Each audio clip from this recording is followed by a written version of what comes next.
Anybody else love paradox questions? What? Angelica's like, no, why don't you like, okay, these are like the ultimate bottom-up question. So that means we get to bring in new information. So first, what is a paradox? Who knows what a paradox is? Angelica? It's like where the two situations contradict one another. Yes, it's whenever we have two, like, I like this word, proposition, or two things that are appearing to be true, but we were puzzled by how those two things could be true at the same time. So we don't need to overthink these questions at all. Think about all the different paradoxes that we know in life.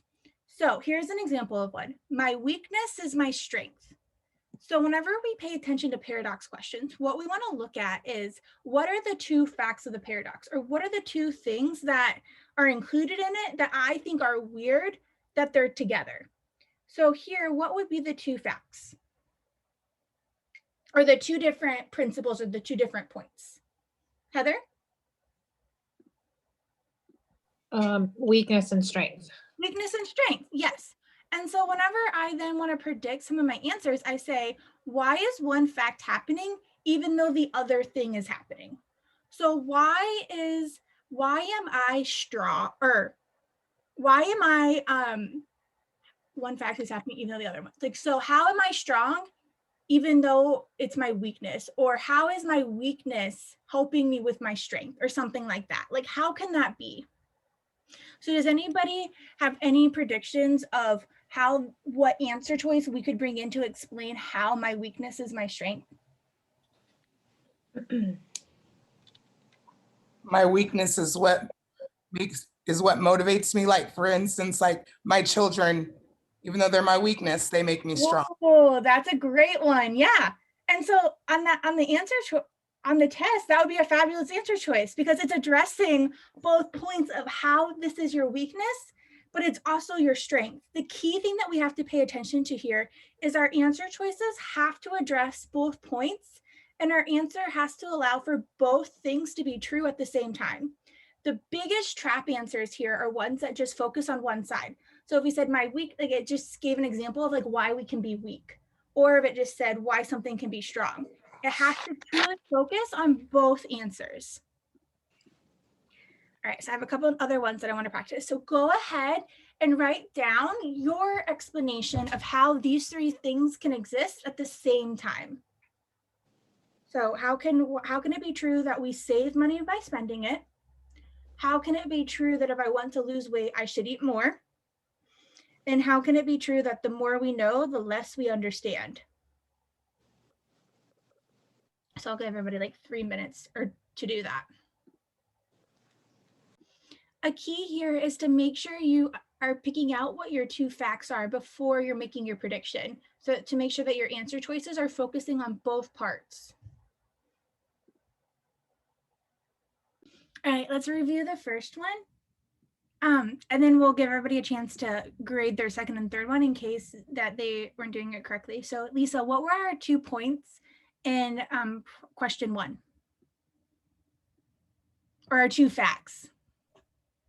That we're saving money and we're also spending it. Yes. How did you resolve this in your head? How did you resolve this apparent paradox?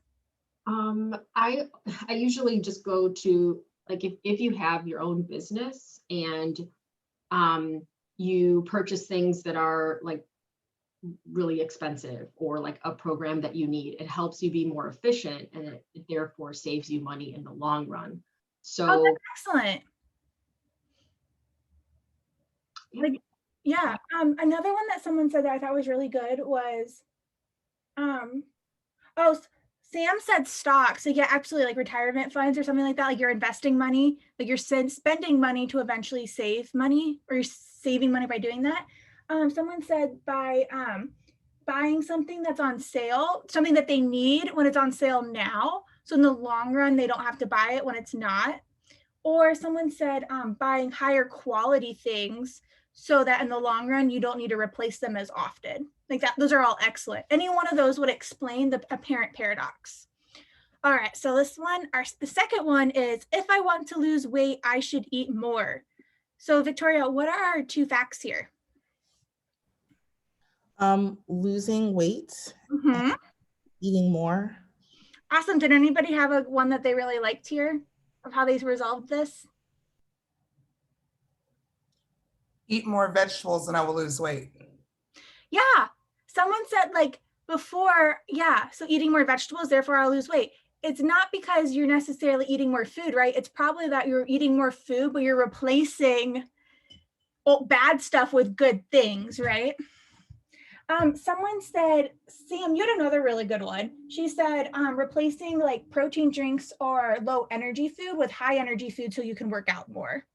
Absolutely. That's a great one. Does anybody else have a different one? Someone said, someone didn't say this, but maybe it's like, it's not like eat more often too. Like if I want to lose weight, like I should be eating more often throughout the day. Excellent. Like, breaking your meals up. Great way to explain it.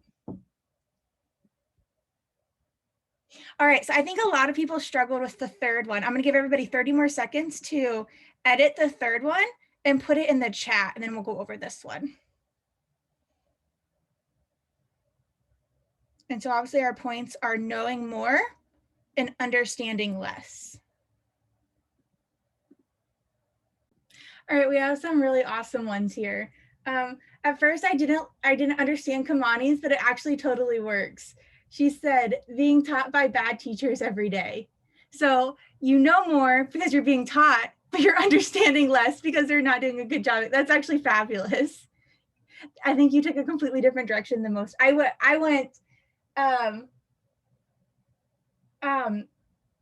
more of the other outlet as the same as other people, which was the more we know, so the more that we learn about something, we see how complex it is, so we understand it less. Like think about someone that's very sheltered and lives in their own little world. Like they think they know everything, right? Because this is all they know. Think about like a 3-year-old, right? They think they know everything. But the more we learn about life, the more complicated it gets. Or someone said very specifically, Lisa had a really good one. When you know less, you can have a very good grasp of everything. But when you know more things, it's hard to understand every single thing. There's too many variables. Yeah, absolutely. And then Victoria said, the more we think we know about a subject, we can be complacent and confident to actually understand the topic at hand. I think that's, I liked where you were going. I think you're absolutely right, where it's like the more we know about it, like we can become more confident, but the more we know about it, like the more we realize how much there is that we just don't know, right? Like it's just like way too much. I think that we hear this all the time when people say like you don't know what you don't know until you know. I think that's where this kind of comes from. Like think about the LSAT. The more we know, like people that, this is great. Whenever you're first starting for the LSAT, you feel like you know it. You're like, oh yeah, it's 3 sections, it's this time, blah, blah, blah. I know what I'm doing. But then you start studying and you're like, wow, I have no idea what I'm doing. That's probably the best explanation, right? Just kidding. Okay, so now I want everybody to think of your own paradox. The reason I'm having you really work on this is because part of paradox is being able to think outside the box, being able to solve problems. So we need to be able to think on our feet. So what is a paradox in life? It can be you can think of a simple one or you can think of a more complex one.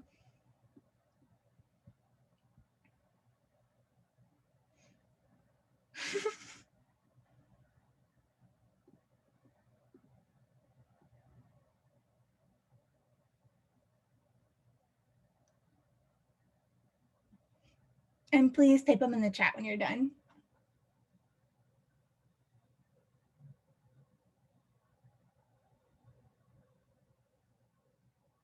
Oh, Katie has a good one.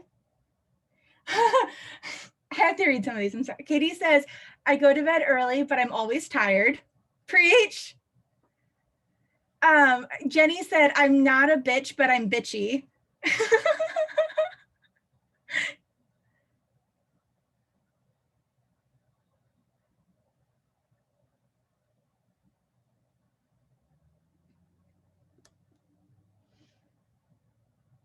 Shawnee's is perfect. When I get paid, I'm still broke. Yes.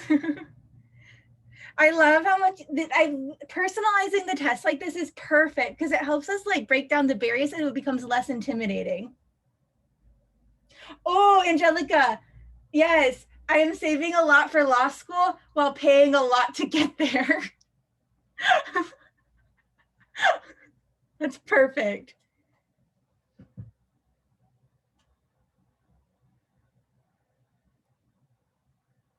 Jasmine said, as I said before, I never repeat myself. You guys are great. Okay. I want all of these on t-shirts, just so you know. That's what we should be, LSAT paradox or something like that. Like that's what we're known for. Anyways, so these question stems, well, some people call these explaining questions or discrepancy questions. So it'll say reconcile the discrepancy, resolve the conflict, or most helps to explain. And so that's what we're looking for. And whenever that happens, that's our cue to know that we need to predict our answers. And we do that by finding the two facts of the paradox, just like we did, and then asking ourselves, why is the one thing happening even though the other is? These are great prediction questions to just, even if you're just thinking about like, how could this be in a world? Like literally, how could this happen? And then whenever we go into the answer choices, our answer choice has to show why both things can happen at the same time. This is key. It has to be both. So often we figure out the most tricky wrong answer isn't focusing on how both things can happen at the same time. And then you can check your answer by saying, does this answer choice explain why this happens, even though this other thing is happening?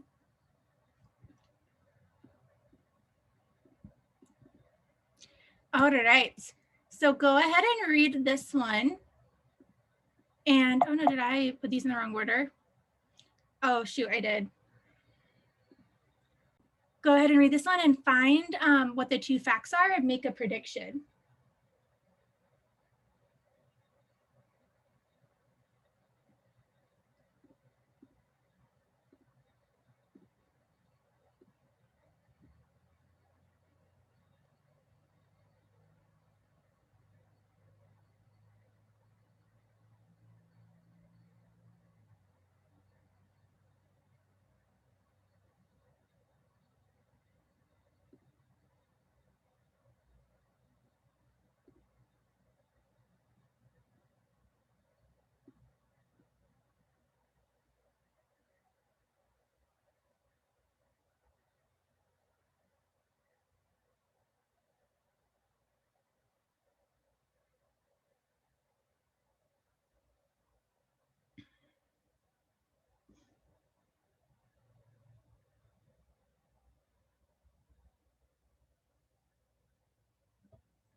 All right. Malika, what are our two facts here? Well, we have the highest ranking detectives that are good at solving crimes, but in the past 10 years, their solving rate is the same as the lowest ranking detectives. Excellent. All right, so everyone, those are our 2 points. Our points are, hey, we have the highest ranking detectives that are the best at solving crimes, but for some reason, the average success rate of the highest ranking detectives is no higher than the lowest ranking detective. So go ahead and make a prediction now if you haven't already of how could that be?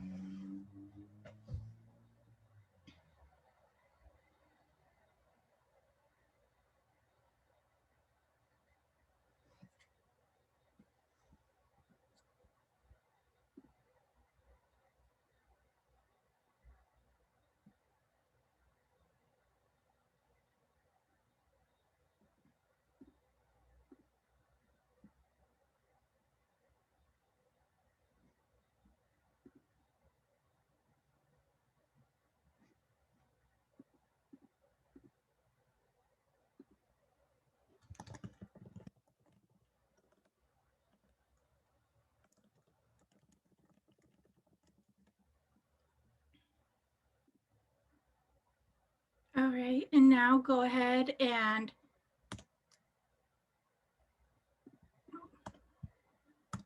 answer this question.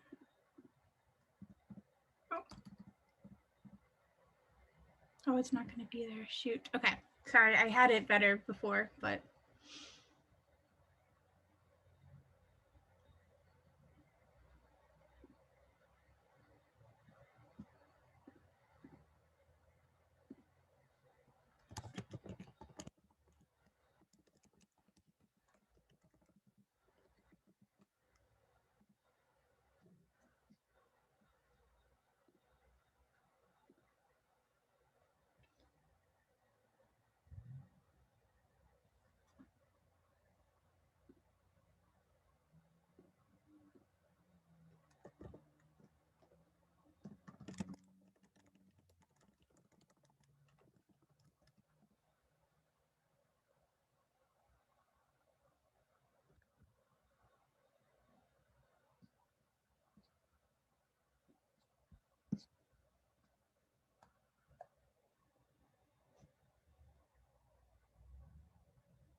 All right, I think, okay, so what I think a lot of the answer choices we had narrowed down to D and we had narrowed down to A. So if these are bottom up questions, that means that we get to bring in new information. And if we get to bring new information, do we tend to want strong or mild answer choices? Strong. Excellent. Jenny, you're on fire. Jenny also said that she got a -1 on a section this week. Is that true? Isn't that what you said? Yeah, yeah. That's amazing. Congratulations. Thank you. That has to feel pretty good. Oh, it definitely does. I was beating myself up prior to this. All right, so let's look at A.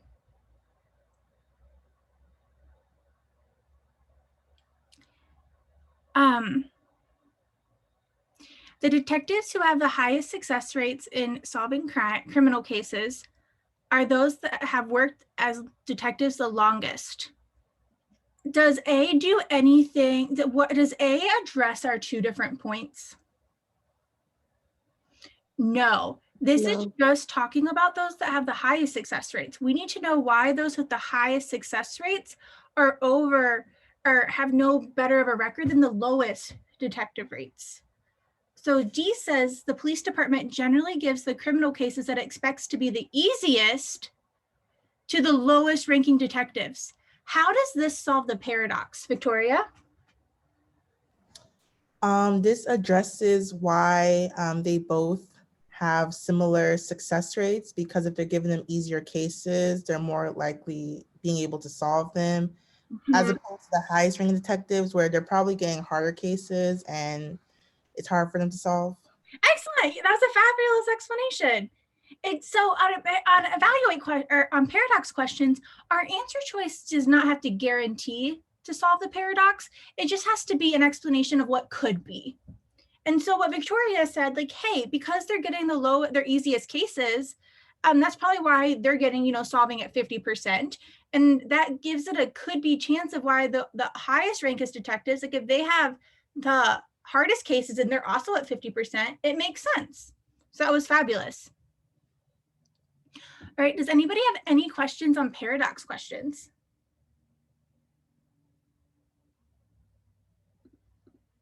All right, so we're gonna break out into groups, but Katie had a thought.